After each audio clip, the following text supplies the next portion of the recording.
Salut à tous et à toutes et bienvenue dans ce hors-série et pas n'importe lequel. Ça fait un moment que, mine de rien, j'ai commencé des recherches, volontairement ou non, sur la drogue dans la musique. Et je vous avoue que, bon, vous commencez à avoir l'habitude maintenant, je suis un peu anxieux à l'idée de sortir cette vidéo. Déjà parce qu'ici il ne s'agit pas de narrer les histoires et les aventures ou d'analyser la musique d'un artiste, mais c'est une question bien plus générale, sociale, et qui dépasse de loin mon domaine de prédilection, qui est, la musique. Et aussi parce que, vous allez le voir tout au long de cette vidéo, j'ai un avis personnel, et vous savez que c'est difficile pour moi de ne pas vous le donner. Je ne me considère en aucun cas comme spécialiste de la drogue, comme sociologue ou comme psychologue, je ne fais que lire des choses, vous donner mon avis, et vous donner des pistes de réflexion. Enfin bref. Sex, drugs and rock'n'roll. Évidemment, quand on pense au rock, on pense à la débauche, au lâcher-prise, et donc à la prise exagérée de stupéfiants. Mais est-ce que ça serait pas un peu cliché? Et pourquoi le rock?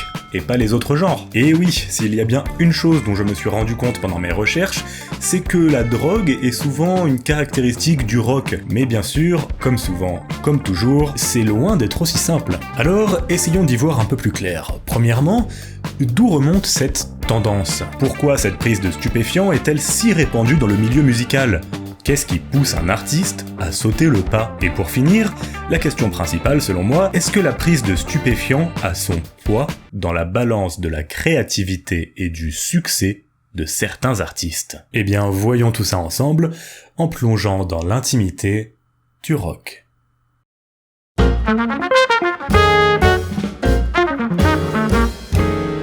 Bon, pour cette vidéo, j'ai essayé de remonter assez loin. Dans les années 1920 et 1930, c'est la prohibition qui fait la loi. Mais qui dit prohibition, dit speakeasies. Ces bars clandestins dans lesquels on trouvait de l'alcool de contrebande. En général, ce sont des artistes de jazz qui se produisent dans ces petits cocons d'évasion. On ne sait pas grand chose sur la prise de drogue dans les milieux musicaux des années 30. On sait que dans les speakeasies, il était possible que les musiciens consomment de l'herbe, des opiacés, et bien évidemment, de l'alcool. On a même quelques chansons enregistrées qui parlent plus ou moins explicitement des drogues récréatives.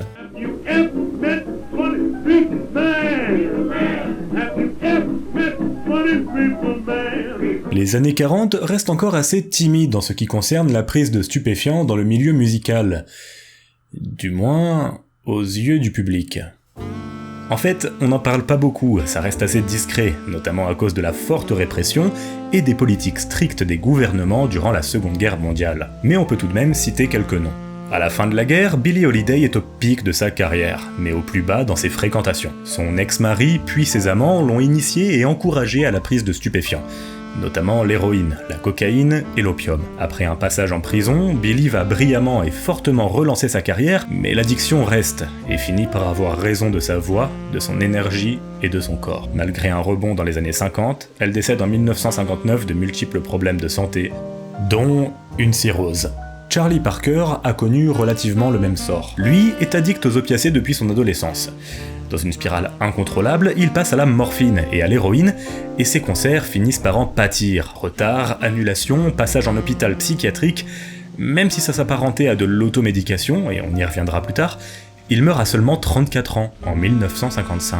Le médecin légiste, en analysant son corps, considère d'abord qu'il a une 60aine d'années. On peut aussi citer Dizzy Gillespie, Thelonious Monk ou Dexter Gordon comme artistes de jazz qui ont souffert de dépendance. Dans les années 50, c'est un peu la même chose, Miles Davis, qui avait jusqu'à présent résisté à la prise d'héroïne, saute le pas, lui ainsi que John Coltrane par exemple. Davis témoigne, il circulait pas mal de dope dans le milieu musical, et beaucoup de musiciens donnaient à fond là-dedans, dans l'héroïne en particulier. Dans certains cercles, on tenait pour très tendance les musiciens qui se piquaient. C'est à cette époque que certains jeunes musiciens et moi, on a fait le plongeon vers l'héroïne. De nombreux musiciens blancs se shootaient eux aussi.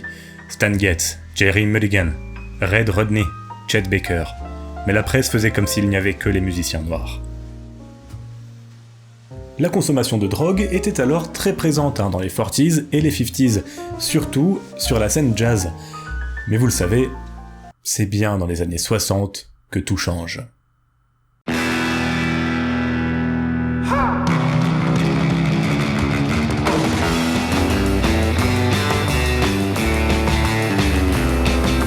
Et oui, c'est une période qu'on a déjà beaucoup citée sur la chaîne tant elle est charnière.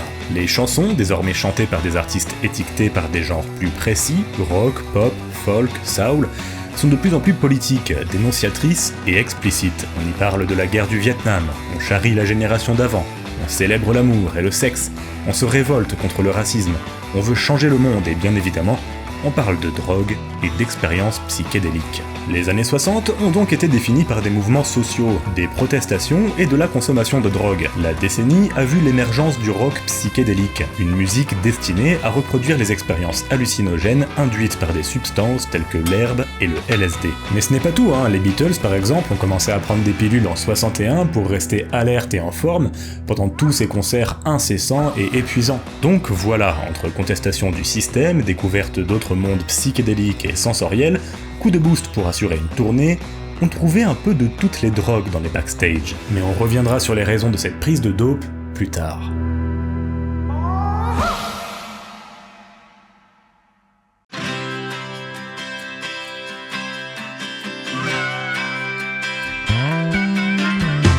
Je regroupe ces deux décennies car elles comportent pas mal de similarités en ce qui concerne la prise de stupéfiants dans le monde musical. À l'aube des 70s, les hallucinogènes ne sont plus vraiment à la mode. C'est, à l'instar des décennies précédentes, la cocaïne et l'héroïne qui s'installent dans les coulisses. Que ce soit chez les artistes en semi-retraite ou au contraire en pleine ascension, on assiste au festival de poudre blanche à sniffer ou à s'injecter, que ce soit pour tenir la cadence des tournées chargées ou pour faire taire ses douleurs et ses démons.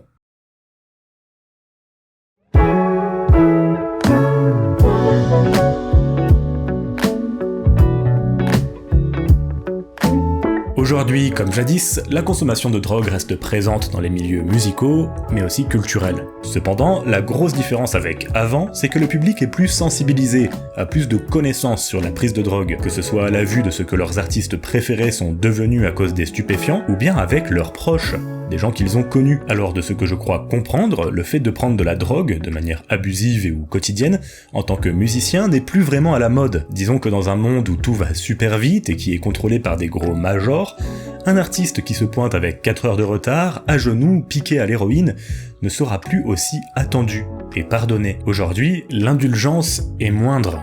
Par contre, obligé de l'avouer, la cocaïne permet de tenir. Et les tournées, les sessions studio, le marketing, la presse, l'entrepreneuriat dont un artiste doit faire face sont bien plus fatigants et stressants qu'à l'époque, alors je ne suis pas surpris de savoir que beaucoup tournent à la poudre blanche pour tenir. Même si évidemment je ne le conseille pas, je recommanderais toujours du repos à une prise de drogue. D'ailleurs, aujourd'hui, on voit de plus en plus d'artistes poster des messages sur leurs réseaux sociaux pour annoncer aux fans qu'une pause doit s'instaurer, même s'il faut annuler une fin de tournée par exemple. Et encore une fois, je pense que c'est la meilleure chose à faire.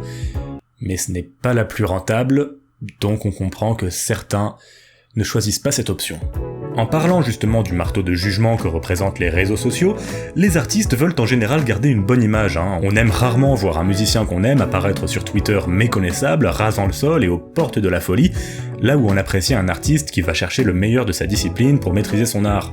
Bref, ce n'est qu'un avis général, mais c'est vrai qu'à l'époque on avait tendance à crier sur tous les toits qu'on prenait des drogues hallucinogènes ou psychédéliques. Il me semble que notre époque est plus sobre sur le sujet. Enfin ça, c'est si on sort de l'équation le rap, par exemple, qui fait encore la promotion des cannabinoïdes, notamment. Oui, j'ai dit cannabinoïdes et rap dans la même phrase. Je suis officiellement un vieux con. Mais alors, qu'est-ce qui explique cette prise de drogue dans le milieu musical ? Qu'est-ce qui pousse un artiste à sauter le pas ?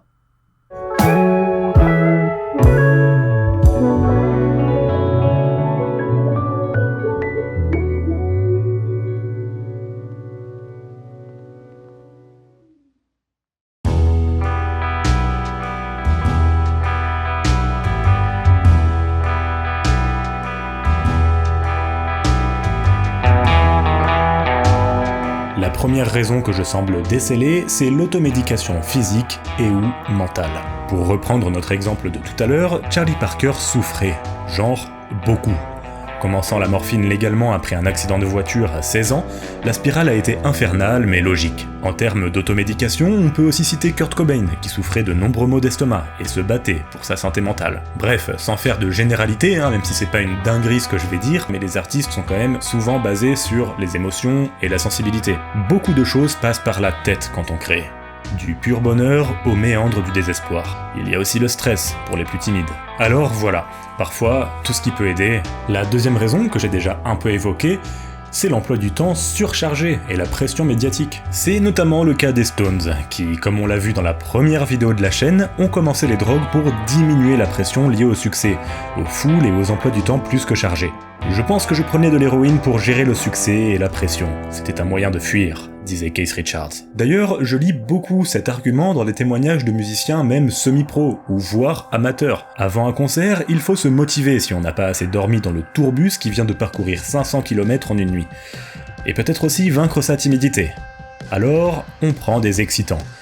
Puis après un concert, on est souvent chargé d'adrénaline, en plus d'être épuisé. Pour la petite parenthèse, personnellement, même si j'ai pas fait beaucoup de concerts, j'adore cette sensation. Mais pour moi ça allait, parce que le lendemain j'avais pris ma journée, je faisais grasse mat et je reprenais tranquillement le cours de ma vie. Mais quand on vous demande ça 6 jours par semaine, il faut pouvoir dormir après un concert, et ce cocktail de sécrétion hormonale n'aide pas du tout. Alors, on prend quelque chose pour s'endormir. Mais il y a une soirée mercredi soir, il y a des montagnes de drogue et d'alcool, et on veut en être. Alors en plus de cette routine, parfois, il y a des excès. Bref, vous voyez où je veux en venir, le style de vie et la routine d'un musicien professionnel en tournée est loin d'être de tout repos, bien au contraire même. On peut presque comparer ça aux hommes d'affaires ou employés de grosses structures qui ont beaucoup de responsabilités. Dans ce milieu aussi, la cocaïne et les amphétamines sont légion. Et une autre raison, sûrement évidente, mais extrêmement importante, c'est l'accessibilité aux drogues. Elles étaient partout, et pour certaines célébrités, gratuites.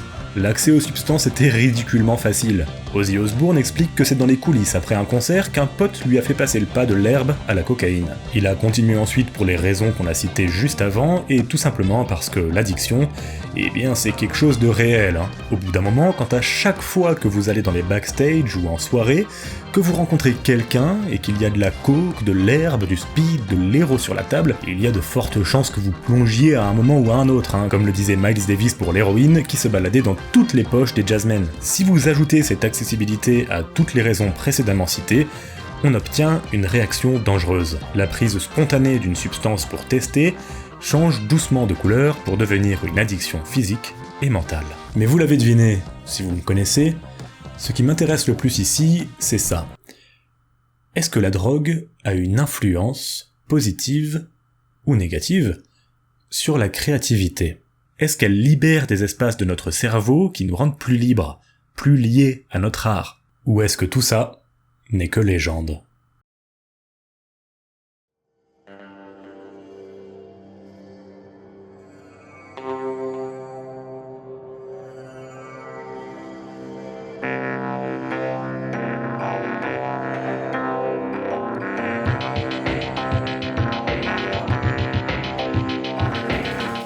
Bon, et comme je le disais, je ne peux pas nier que les drogues énergisantes, dites stimulantes, permettent de tenir et de dépasser ses limites physiques.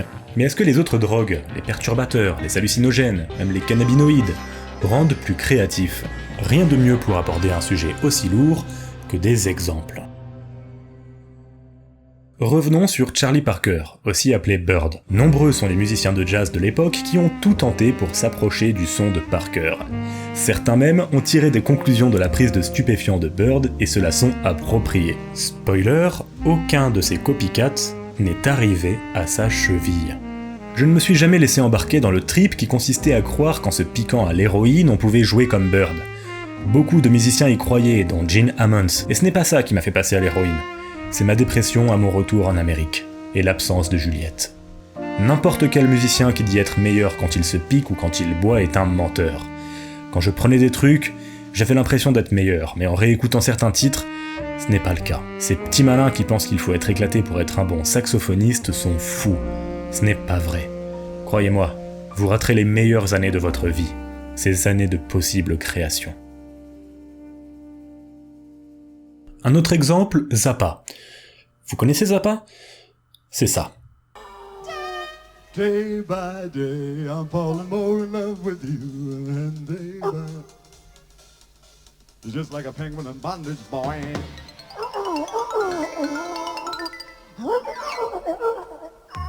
And then I might just jump back on and ride like a cowboy into the dawn to Montana.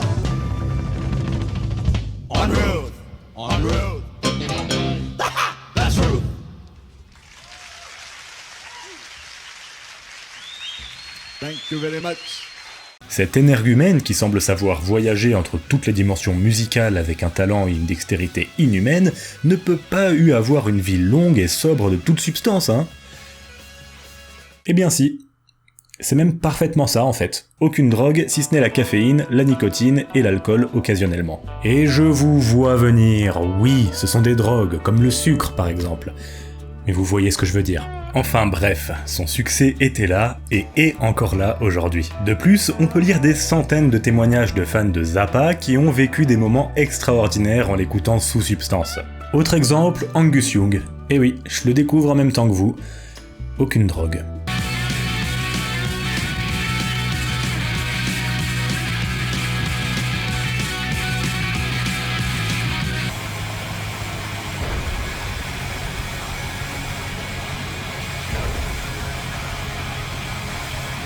B.B. King, ce même King qui peut vous faire pleurer, danser ou même rire avec quelques notes ou ses cordes vocales. Planez avec votre musique, ne prenez pas de drogue, quelle qu'elle soit. S'il vous plaît, ne fumez pas, ça abîme vos cordes vocales. Soyez une personne qui aime comme elle aimerait être aimée. Soyez toujours reconnaissant envers les gens qui viennent vous voir jouer. Avec ces exemples, on se dit alors que non, la drogue ne rend pas plus créatif et elle n'optimise pas notre talent musical. Mais vous me connaissez, je n'aime pas ces vidéos à charge et j'ai besoin de contre-exemples et d'autres questions pour peser un peu plus dans la balance.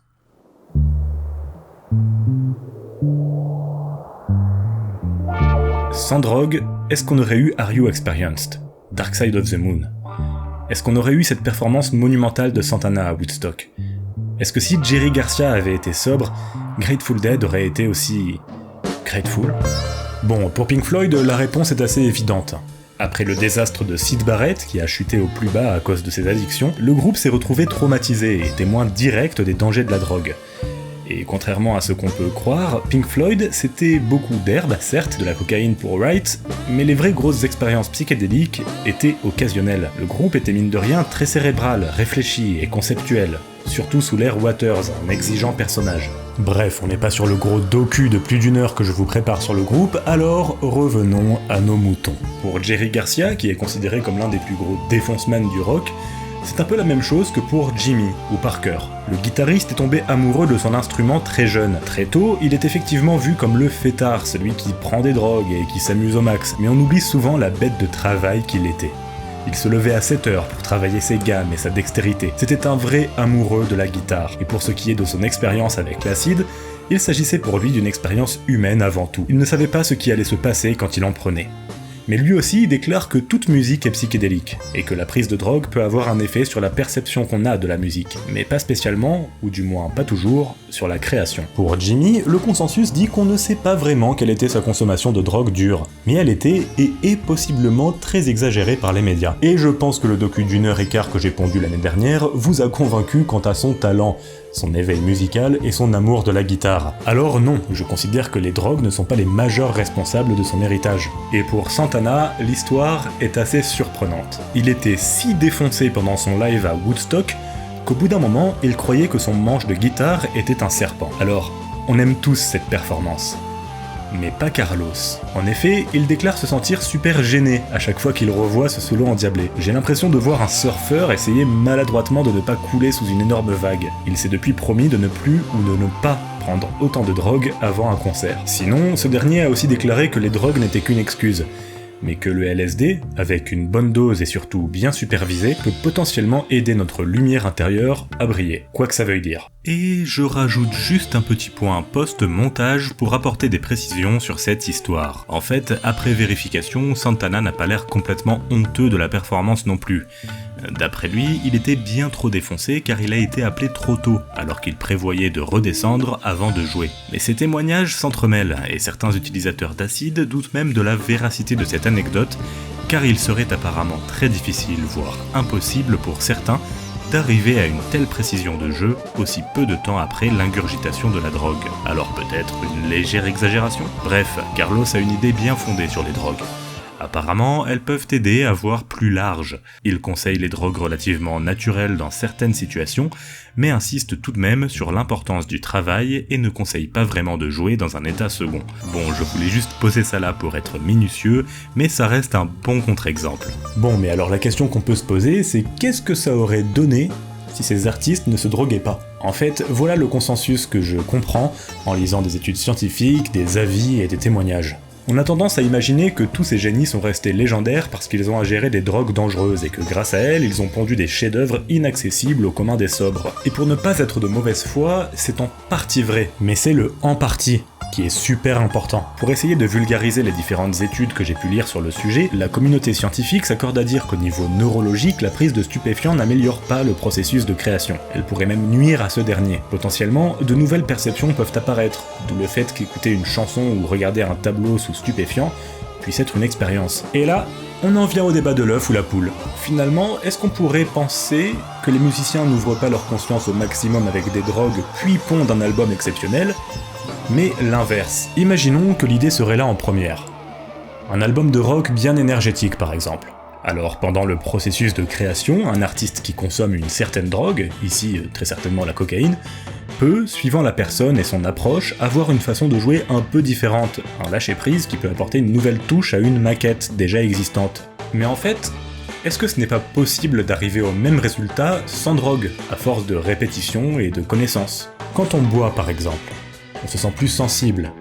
Dans le meilleur des cas, on est plus réceptif aux bonnes vibrations. On se sent plus émotif, désinhibé, on ose certaines choses qu'on n'ose pas d'habitude, comme danser ou être plus tactile. Alors, si on part de ce postulat, oui, il est possible, suivant notre caractère, notre façon d'être dans certaines situations, de jouer un peu différemment, ou d'ajouter certaines nuances et détails à notre musique, des choses qui ne nous viennent pas naturellement. L'improvisation peut paraître plus évidente, et moins effrayante. Mais encore une fois, rien n'empêche d'arriver à ces mêmes résultats à force de travail, de connaissances, de répétition, sans aucune substance.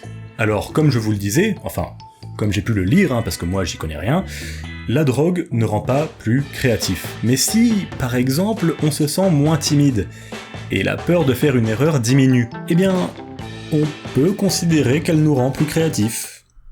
Dans un certain sens.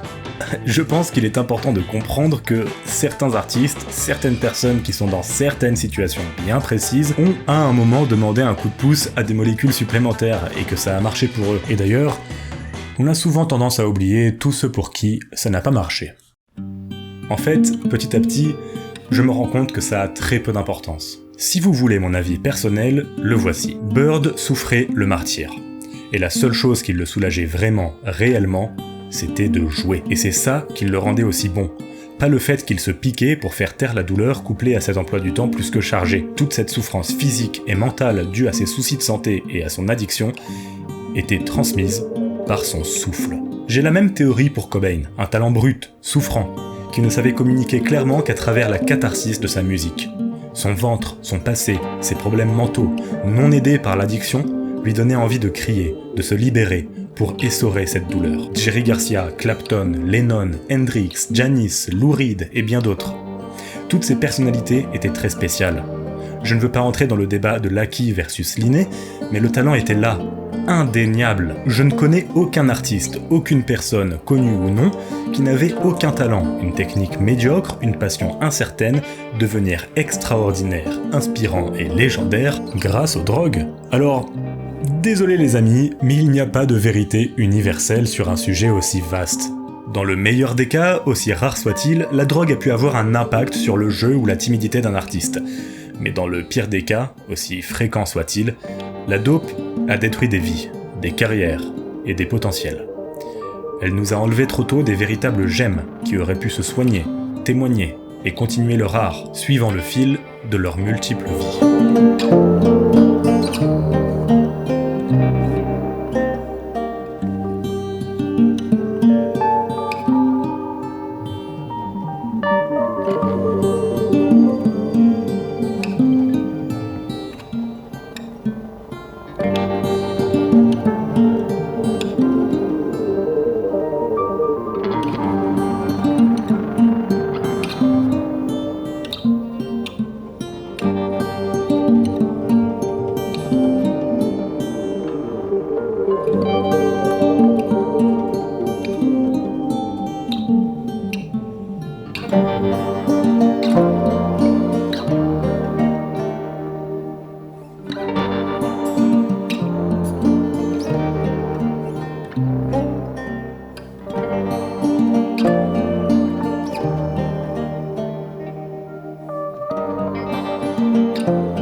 Et croyez-moi, en termes de citations, je m'arrête là, mais il y en a encore une infinité.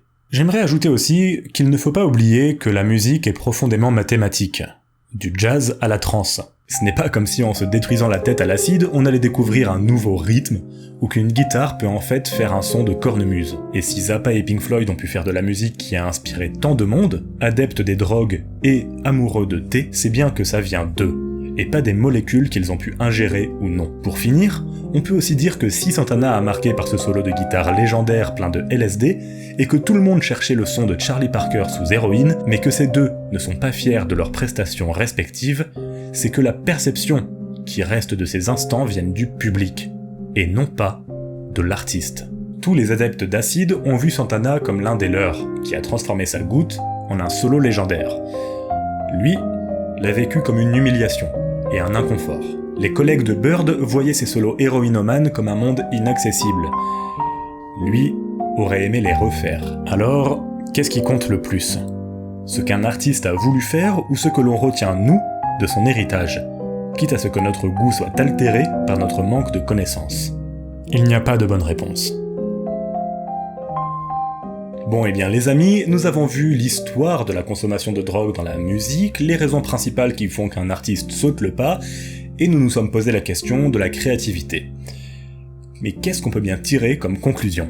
Personnellement, tous ces témoignages m'ont quand même vachement fait penser à mon vécu. Je n'ai jamais consommé de drogue dure, mais j'ai eu ma période doobie. Je ne sais pas si ma consommation d'herbe m'a vraiment aidé. Je pense que ça m'a fait tenter certaines choses, mais sans aucun doute, les créations dont je suis le plus fier viennent de la sobriété. Et comme Parker, sans aucune comparaison possible, on est bien d'accord ? Quand je réécoute certains morceaux, je me dis que j'aurais pu faire mieux sans herbe. Elle m'a fait oser, mais me ramollissait aussi parfois. Elle jouait avec ma confiance, c'était soit très haut, soit très bas. Pour moi, en tout cas, le prix à payer était trop fort. Un peu plus d'audace, contre des méandres mentales parfois terrifiantes et une fainéantise agaçante. Mais je ne peux pas revenir dans le passé. Ce qui est fait est fait. Et de plus, il s'agit de mon propre vécu. Et tout le monde fonctionne différemment. Et ça, c'est très très très important de le comprendre. Personne ne fonctionne de la même façon. De plus, on a parlé de consommation de drogue pour la musique, mais c'est un tout. On a vu que les artistes prenaient des drogues pour plein de raisons différentes. Ennui, fatigue, accessibilité, coolitude. Certaines choses n'avaient rien à voir avec la musique. Et comme je le disais, c'est carrément un sujet social. Donc la drogue est là. Elle a toujours été là dans toutes les sphères de notre humanité.